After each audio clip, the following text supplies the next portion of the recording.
हमारा पोल्यूशन में पार्ट 4 तक हो गया था। आज हम पढ़ेंगे पोल्यूशन का पार्ट 5। तो पार्ट 5 में क्या है, हम पढ़ रहे हैं कार्बन फुटप्रिंट। कार्बन फुटप्रिंट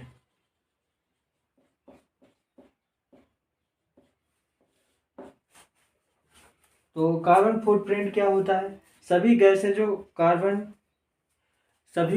गैसें जो ग्लोबल वार्मिंग को बढ़ावा देती हैं उसके लिए जिम्मेदार हैं, उसके पूरे जो समूह होता है उसको बोलते हैं कार्बन फुटप्रिंट। और इसे नापा जाता है, जिससे जो कोई भी ग्लोबल वार्मिंग में जितना प्रभाव पड़ रहा है उसको, जो टेम्परेचर, ग्लोबल वार्मिंग क्यों होता है, टेम्परेचर बढ़ता है इसलिए, उसके बारे में हम लोग पिछले वीडियोज में पढ़ चुके हैं।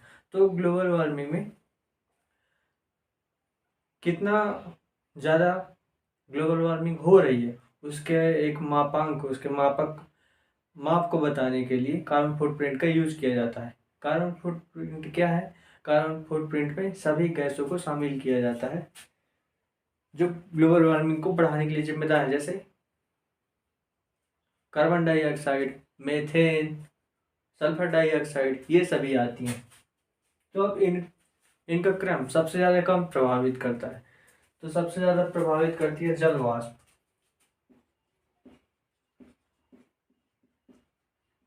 जल वाष्प सबसे ज़्यादा, फिर कार्बन डाइऑक्साइड, फिर मीथेन CH4, फिर ऐसे चला जाता है। और मेन यही गैसें हैं जो एग्जाम में आती हैं, इसके अलावा कुछ भी एग्जाम में ज़्यादातर पूछा नहीं जाता, इसलिए हम लोग इन्हीं को यहीं तक पढ़ेंगे।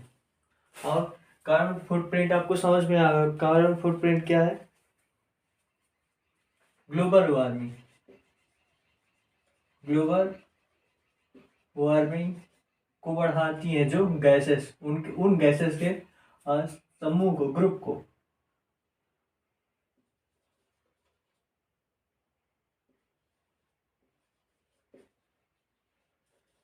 को बोलते हैं कार्बन फुटप्रिंट। यहां तक समझ में आ गया होगा।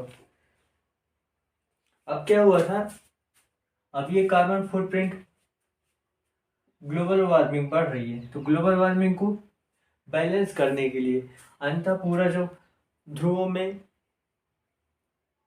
ग्लेशियर में जो बर्फ है पूरा पिघल कर आ जाएगा पृथ्वी में, जिससे समुद्र का लेवल बढ़ जाएगा, जिससे देश डूबने लगे। तो इसको बैलेंस करने के लिए 1997 में एक समझौता हुआ। कहाँ? क्योटो में।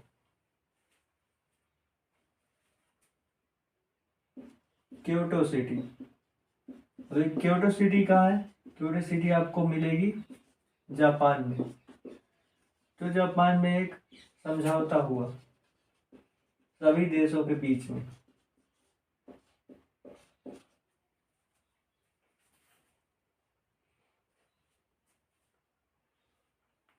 किसको लेगा?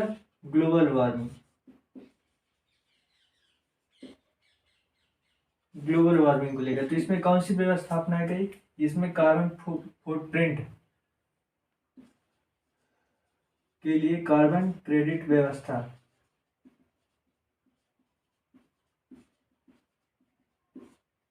कार्बन क्रेडिट व्यवस्था अपनाई गई, जो वहीं से यह लागू कर दी गई सभी देशों पर। अब एक कार्बन क्रेडिट व्यवस्था क्या है? कार्बन क्रेडिट व्यवस्था में सभी देशों को एक क्रेडिट प्राप्त है। जैसे कोई भी चीज है, ये सभी देशों का इसमें बराबर बराबर हिस्सा है। तो बराबर बराबर हिस्सा है, तो इसको डिवाइड कर दिए सभी जितने भी देश हैं वर्ल्ड में उसके बीच में, तो सबका पार्ट हो गया। अब क्या, USA, मान लीजिए USA, तो अमेरिका इतना यूज कर लिए, ये अपना पूरा यूज कर लिया।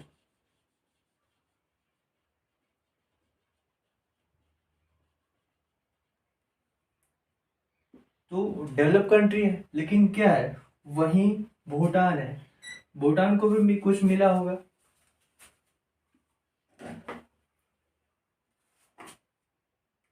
तो ये भूटान को मिला, लेकिन भूटान डेवलप नहीं है, वो डेवलपिंग कंट्री भी नहीं है। तो डेवलपिंग कंट्री भी नहीं है, तो उसका ये जो कार्बन फुटप्रिंट का जो क्रेडिट हुआ तो वह भी बराबर है ये यूएसए के, लेकिन ये यूज नहीं कर रहा है तो क्या करेगा, यह अपना क्रेडिट यूएसए को दे देगा, बदले में यूएसए इसको भूटान को पैसा देगा।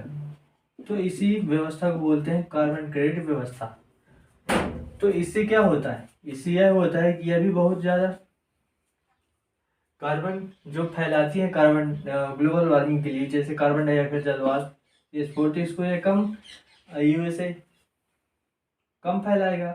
और वहीं कम क्यों फैलाएगा, क्योंकि इसे बार बार कार्बन की क्रेडिट खरीदना पड़ेगा। आज ये भूटान से खरीदा है, भूटान से, कल श्रीलंका से खरीदेगा, फिर माले से खरीदेगा, ऐसे खरीदता रहेगा, जिससे इसका पैसा यहाँ इन देशों को मिलेगा। तो ये भी डेवलप करेंगे और इसका पैसा यहाँ जा रहा है, तो इससे ये जो गैसेस हैं इन पर भी कंट्रोल करे। तो यह एक अच्छी व्यवस्था थी जो अभी भी लागू है। अब हम बारी बारी करके इन गैसों के बारे में पढ़ते हैं।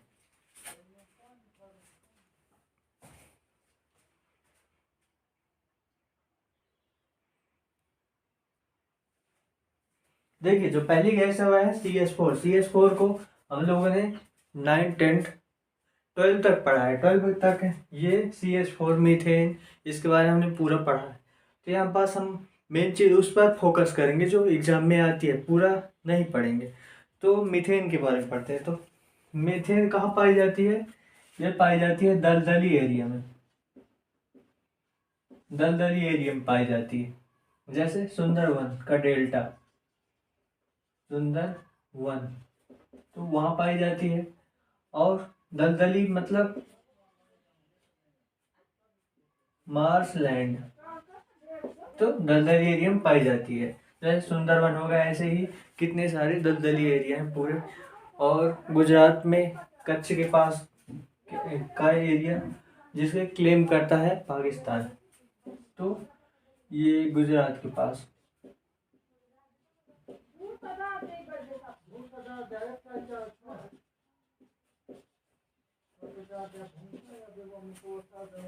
तो ये दलदली एरिया हो गया, तो वहां पाई जाती है।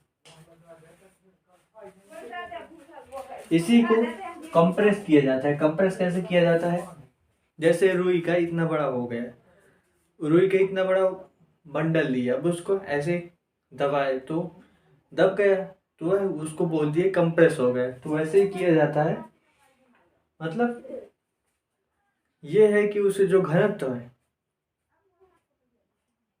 जो डेंसिटी है उसकी बढ़ाई जाती है, घनत्व को बढ़ाया जाता है। तो इसको कंप्रेस करते हैं। कंप्रेस किससे करते हैं, कंप्रेसर से करते हैं। अब कंप्रेसर क्या होता है, यह है हम लोग केमिस्ट्री में देखें तो कंप्रेस किया जाता है। अब कंप्रेस करके इसको क्या किया जाता है, इसी को कंप्रेस करके बनाया जाता है सीएनजी। तो सीएनजी को फुल फॉर्म क्या है, कंप्रेस्ड नेचुरल गैस। तो सीएनजी यहीं से आ जाता है, यही है नेचुरल गैस।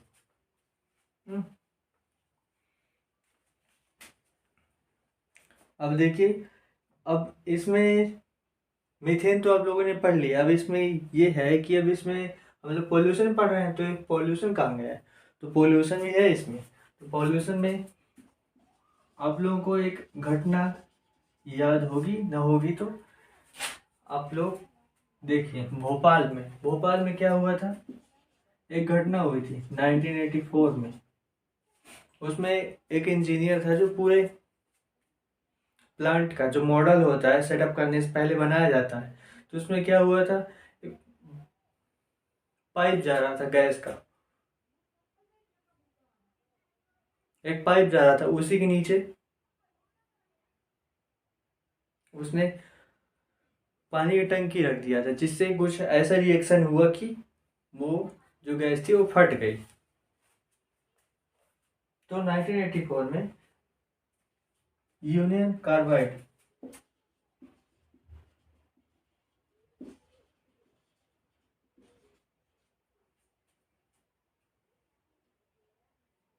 ये कब हुई थी? 1984 में 3 दिसंबर को हुई थी। 3 दिसंबर 1984 को union carbide gas, union carbide company का एक था प्लांट। तो प्लांट में मिथाइल आइसोसाइनाइड गैस थी।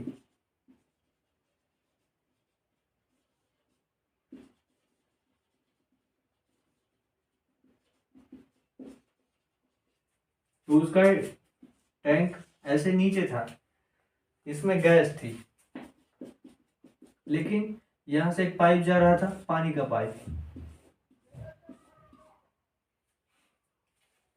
तो जब नया पाइप था ठीक है, जा रहा था, लेकिन क्या हुआ, आप लोगों ने देखा हो जब पाइप पुराना हो जाता है लोहे का पाइप, तो उसमें क्या होता है, जंग लग जाता है, तो कहीं से उसमें होल निकल आता है, तो धीरे धीरे ये रिसने लगा था। कि इतनी लापरवाही थी कि कोई देखा ही नहीं, तो रिस कर जैसे ही इसमें गिरा। अब ये क्या होता है, कौन सी गैस है आप लोग बताओ मुझे? मिथाइल आइसोसाइनाइड गैस है। तो मिथाइल आइसोसाइनाइड गैस इसमें भरी है, या यह क्या होती है, जब H2O के संपर्क में जाती है मिथाइल आइसोसाइनाइड, तो यह क्रिया करके ब्लास्ट कर देती है। यह क्रिया हुई। अब यहाँ जैसे ही इसमें पानी गिरा तो ये ब्लास्ट कर दिया पूरा टैंक, और इसमें जो यूरेनियम कार्बाइड गैस थी पूरे एरिया में फैल गई, 3-4 किलोमीटर के दायरे में, किस रेडियस में, पूरे एरिया में जहाँ पास ये यूरेनियम कार्बाइड कंपनी का एक प्लांट था। तो जिससे यह घटना हो गई, इससे कई लोग मर गए। अब इसी को बोलते हैं, हम इसी को बोलते हैं रासायनिक प्रदूषण,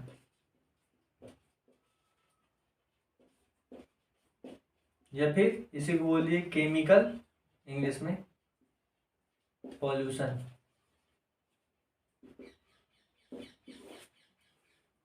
आई थिंक आपको समझ में आ गया हो।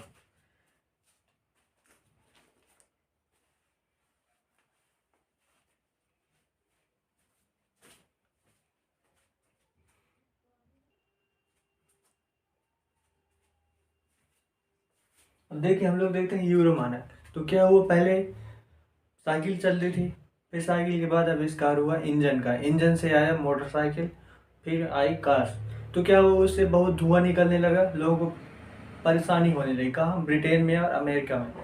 तो उसके बाद उन लोगों ने सोचा कि इसका सोल्यूशन क्या निकालना है। तो सोल्यूशन के तौर पर उन्हें बनाया, एक मेजरमेंट तैयार किया कि इससे ज़्यादा धुआं इतने किलोमीटर के अंदर नहीं निकलना चाहिए।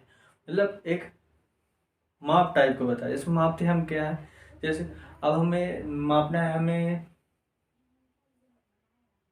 अब हमें कहीं जा रहे हैं, तो कितनी दूरी तय की है, इसके लिए मापने के लिए जरूरी है। तो ऐसे मापते हैं, इतने किलोमीटर में तय किया।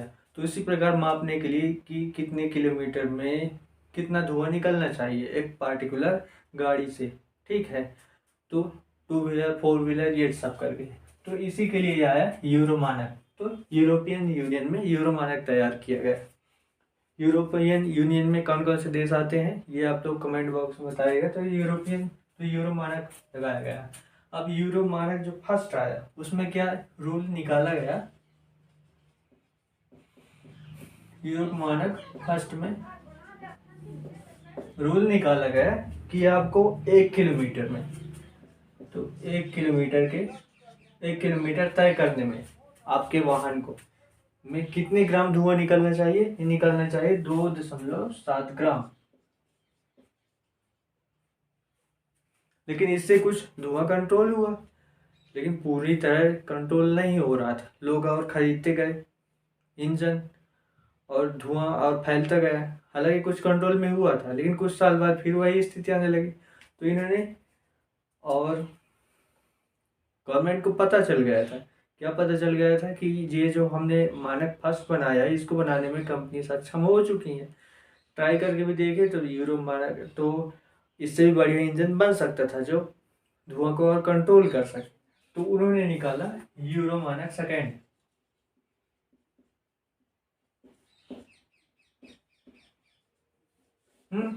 अब इसी प्रकार यूरो मानक निकलते गए। अभी कौन सा चल रहा है? 6th, यूरो मानक 6th।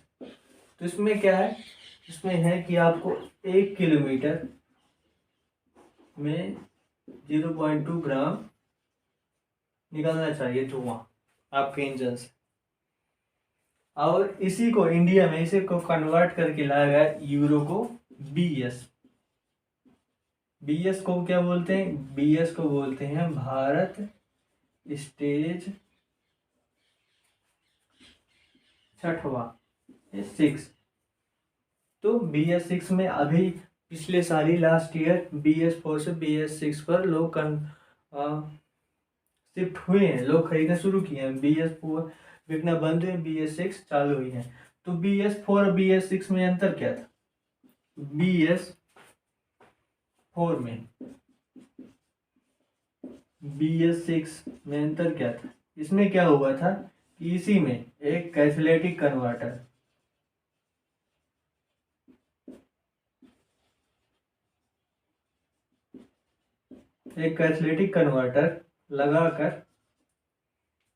लगा दिया गया। तो अब इंजन बन गया BS6। ये आप इससे पहले क्या हुआ, जाहिर तौर पर यहाँ ज़्यादा था ग्राम, यहाँ कम हुआ, तो इससे थोड़ी बहुत ज़्यादा रहा होगा, 0 पॉइंट कुछ 3 समथिंग ऐसे कुछ रहा होगा, 2-3 ऐसे कुछ रहा होगा, हालांकि इससे कम ही रहा होगा। तो ये कर दिया गया उसमें लगाकर। अब कुछ दिन बाद गवर्नमेंट और देखेगी इससे भी बढ़िया इंजन बनता होगा, तो ये यहाँ यूरोपियन यूनियन में आ जाएगा Euro 7, और यहाँ आ जाएगा BS7 आ जाएगा इंडिया में। और हम लोगों ने क्या हुआ, BS4 से सीधे BS6 में शिफ्ट हुए। क्यों शिफ्ट हुए? क्योंकि हमारी गवर्नमेंट इतना इफिशिएंटली काम करती है कि जो जब हम लोगों के यहाँ BS5 अपनाना था, 5 के अपनाने की बारी आई, तो क्या हुआ था वहाँ जो यूरोपियन यूनियन में, तो यूरो वहाँ 6 चल रहा था। तो गवर्नमेंट सोची 5 चलाना, 6 के टाइम पर हम 5 चला रहे हैं, तो गवर्नमेंट ने सीधे 5 को क्या कर दिया, यह इसी को देकर BS6 में सीधे जंप कर दिया। किससे? BS4 से सीधे 6 में जंप कर दिया।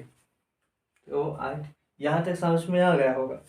अब हम देखते हैं कुछ, अब हम देखते हैं ध्वनि प्रदूषण। तो ध्वनि प्रदूषण, साउंड पॉल्यूशन, साउंड भी पॉल्यूशन करता है।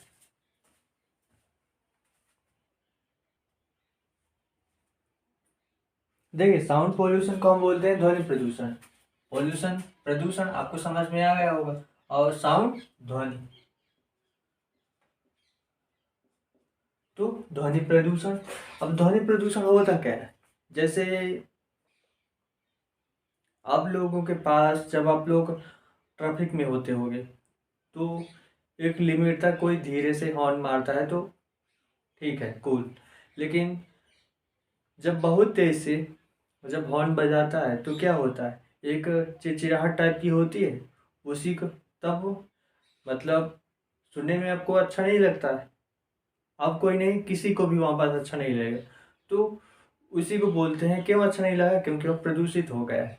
कैसे? जैसे एयर है, तो साफ हवा है, तो आप लोग इनहेल कर रहे हैं। हाँ, तो आप लोग हवा ले रहे हो, तो वहाँ तक ठीक है। लेकिन वहीं किसी ने गंदी हवा फैला दी तो वह अच्छा नहीं लगता है, चिड़चिड़ाहट टाइप की होने लगती है, तो वह भी प्रदूषण हो गया है। कोई धुआं हो कर दिया है, तो वह भी प्रदूषण हो गया है। इसी प्रकार ध्वनि, जब चिड़चिड़ाहट आ जाती है, जब वह जो कान को अच्छा लगने से की जो लिमिट होती है उससे ऊपर आ जाता है, तो उसको बोलते हैं साउंड पॉल्यूशन। तो वह ऐसी साउंड पॉल्यूट करने लगती है, तो उसको बोलते हैं साउंड पॉल्यूशन, उस घटना को।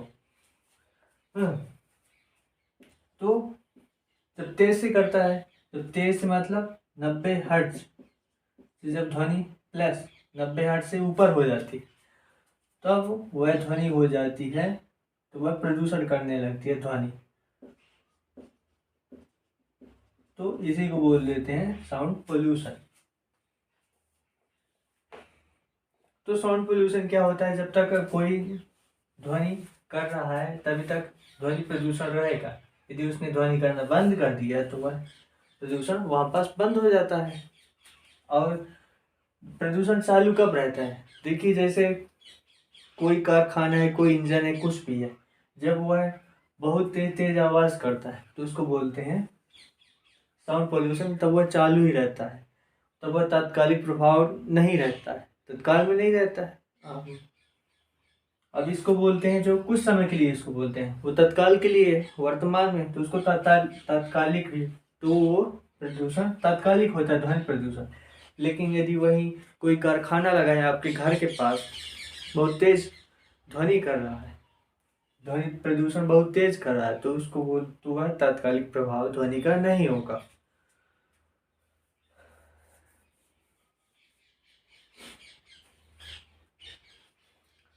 तो अब एक घटना होती है, एक घटना कैसी होती है, ये कोई सड़क है, तो यहाँ आप लोगों ने देखा होगा कि पेड़ लगे रहते हैं।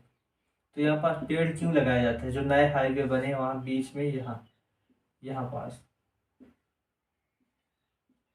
जो कुछ जगह छोटी होती है, यहाँ पेड़ लगाए जाते हैं, पेड़ पौधे कुछ भी लगाए जाते हैं। क्यों लगाए जाते हैं, जो ज़्यादा फैले ना हो, वे यहाँ पेड़ पौधे लगाए जाते हैं।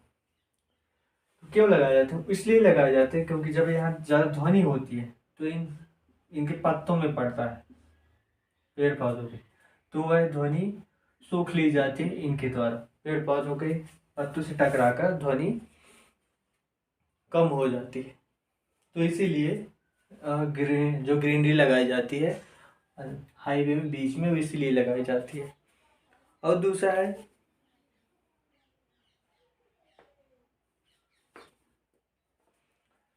है एक चीज़ आपने देखा होगा कि जो स्कूटी होती है, स्कूटी या फिर होंडा का जो इंजन आता है, तो इस इंजन में क्या होता है, अंदर एक मफलर लगा होता है, मफलर से सील कर दिया जाता है, कपड़ा लगा होता है, तो सील कर दिया जाता है, जिससे कारण वह आवाज़ उतना नहीं करता है, बहुत कम आवाज़ देता है। लेकिन वहीं जो बुलेट होती है, रॉयल इनफील्ड का आपने लोगों ने देखा हो, बहुत एकदम बड़बड़ करता रहता है। तो उसमें क्या होता है, उसमें जो वो वही इंजन में जो मफलर लगा होता है होंडा में या फिर स्कूटी में, तो रॉयल इनफील्ड में वो नहीं लगा होता है। वो क्यों नहीं लगा होता है, क्योंकि वह लोगों का पैशन बन गया है, इसलिए उसको नहीं लगाया जाता है। तो दिखाने के लिए, शो करने के लिए कि 2.5 लाख की गाड़ी। तो आई थिंक यहाँ ध्वनि प्रदूषण आपको बढ़िया समझ में आ गया होगा। अब हम चलते हैं आगे।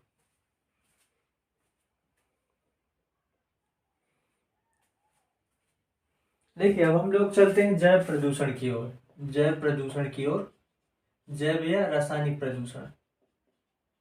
तो रासायनिक प्रदूषण आई थिंक आपको समझ में आ गया होगा, अभी कुछ देर पहले ही बताया। तो जैव या रासायनिक प्रदूषण क्या होते हैं, जो एटम बॉम्ब है, परमाणु बम, न्यूक्लियर बम, वह भी एक जैव रासायनिक प्रदूषण है। क्यों रासायनिक प्रदूषण है, उसमें एटम बम में क्या होता है, एटम बम में जो हाइड्रोजन बम होता है, उसमें जब विखंडन की क्रिया होती है, हाइड्रोजन में जब विखंडन की क्रिया होती है, तब वह हाइड्रोजन से हीलियम में चेंज होता है, हीलियम में, तो क्या होता है, बहुत सारी एनर्जी निकलती है। तो वह एनर्जी निकलती है, तो उस एनर्जी के साथ, तो उस एनर्जी में क्या होता है, बहुत सारी गामा रेज होती है, जो पूरे एक यहाँ पास फैल फेंक दिया जाए, तो उसके कुछ 20, 30, 50 जैसे जहाँ उसकी रेंज होगी, कितना पावरफुल है, तो उस पूरे पार्टिकुलर एरिया में फैल जाता है, ये गामा रेज वहाँ फैल जाती है, जिसके कारण क्या होता है, जिसके कारण केमिकल रिएक्शन होने लगती है, पूरे जीव जंतु यहाँ के मर जाते हैं, यही होता है। तो केमिकल के कारण, तो इसको बोल दिए केमिकल पॉल्यूशन। लेकिन अब जैव प्रदूषण कैसे, जैव प्रदूषण कुछ ऐसा जैविक चीज जो प्रदूषण करे, जो परफेक्ट चीज़ है, जो स्टैंडर्ड होना चाहिए, उसको गिरा दे। जैसे ह्यूमन बॉडी है पूरी, सबकी जैसे होनी चाहिए उसकी, सबकी होती है, लेकिन क्या होता है, कुछ ऐसी चीज़, कुछ ऐसा जीव होना चाहिए, कारक जीव होना चाहिए, तभी ना जैव, जैव के कारण प्रदूषण, जीव प्रदूषण हो गया। ध्वनि कारण प्रदूषण, ध्वनि प्रदूषण, वायु में परिवर्तन के कारण प्रदूषण, या फिर गंदी वायु के कारण तो वायु प्रदूषण हो गया। उसी प्रकार जैव या फिर गंदे जीव के कारण जीव में प्रदूषण, तो जैव प्रदूषण बोल देते हैं। तो हम लोग जीव हैं, आप लोग जीव हैं, ऐसे एनिमल भी जीव हैं, तो उनमें भी यदि कुछ जीव के कारण ही, कुछ गंदे जीव के कारण भी यदि उसमें परिवर्तन आता है, तो उसमें जैव परिवर्तन बोलते हैं। तो जैव परिवर्तन ही जैव प्रदूषण। तो जैसे अब हम लोगों की बॉडी में परिवर्तन, जो स्टैंडर्ड है, जो सबका स्टैंडर्ड सबकी बॉडी का है, वो कैसे बिगड़ेगा। जैसे कोरोना आ गया, तो कोरोना ने क्या किया, जो स्टैंडर्ड था, जो आदमी का जो जो फेफड़ा होता है, तो यहाँ परिवर्तन किया उसने ना। तो जो ह्यूमन बॉडी होनी चाहिए परफेक्ट, तो इसको इम्परफेक्ट किया। उसको ये जो फेफड़े को प्रदूषित करके उसने जो आपका बॉडी का स्टैंडर्ड होना चाहिए सभी के बॉडी का, उसको प्रभावित किया।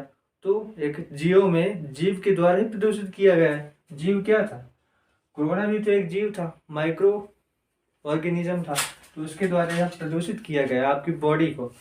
तो कोरोना भी एक जैव प्रदूषण था। अब इसे भी बोल सकते, अभी यह हो गया घटना जैव प्रदूषण। तो इसी प्रकार पूर्व में भी कई घटनाएं हुई हैं। जैसे चेचक आता था। चेचक किसके कारण होता है, ये अभी आप लोगों को ना बताया जाएगा, यहाँ पास आगे जो बीमारियां है उसमें बताया जाएगा कि चेचक भी एक माइक्रो ऑर्गेनिज्म के द्वारा होता था। तो जैव प्रदूषण हो गया। तो जैसे हम यहाँ लिख देते हैं चेचक, कोरोना भी, कोविड-19, कोरोना वायरस के कारण होने वाली बीमारी कोविड-19। और 19 क्यों बोलते हैं, क्योंकि 2019 में आया था। और फिर चेचक, खुजली, फंगल इन्फेक्शन है खुजली।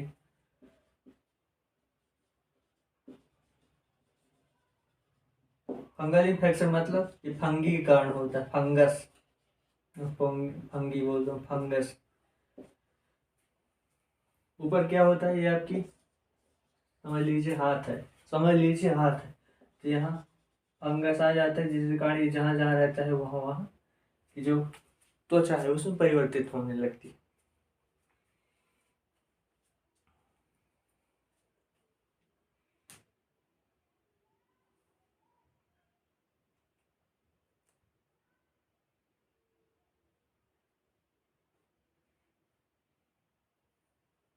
और कुछ ऐसे भी केमिकल होते हैं, जैसे आप लोगों को दो तीन चीज बताना है। जैसे एक केमिकल होता है,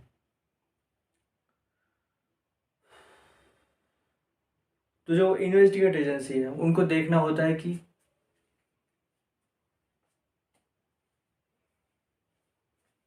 घूसखोर कौन है, किसी घूसखोर पकड़ना होता है तो मनी दे देती है, मनी को ले जाकर पहुंचाया जाता है, उसमें केमिकल मिला दिया जाता है, ऐसे छिड़क दिया जाता है कोई पाउडर वगैरह। तो जब घूस खोल लेता है उस मनी को, तो जब टीम वहाँ छापा मारती है तो मनी तो गायब कर देगा, लेकिन उसको तो पता है कि उस मनी में कौन सा पाउडर, कौन सा केमिकल मिलाया गया है। जब उसको हाथ से धुलाया जाता है तो उसको कलर आ जाता है, हाथ में कलर निकलने लगता है। फिर चेक किया जाता है मनी को, तो वही पाउडर जब पानी से क्रिया करता है तो वह एक पार्टिकुलर कलर बना लेता है। तो इसी को जाके प्रूव किया जाता है कोर्ट में। तो ये हो गया। और दूसरा, इसी प्रकार कई चीज़ों में यूज होता है। जैसे किसी को मारना हुआ तो एक केमिकल आता है, किसी के गर्दन के पास डाल दो तो उसका गर्दन पूरी जाम हो जाती है, ये हो गया। और कई ऐसे प्रकार के होते हैं। तो ये जैव प्रदूषण, रासायनिक पॉल्यूशन, ये सब आपको समझ में आ गया होगा। अब हम चलते हैं नेक्स्ट की ओर, नेक्स्ट टॉपिक की ओर।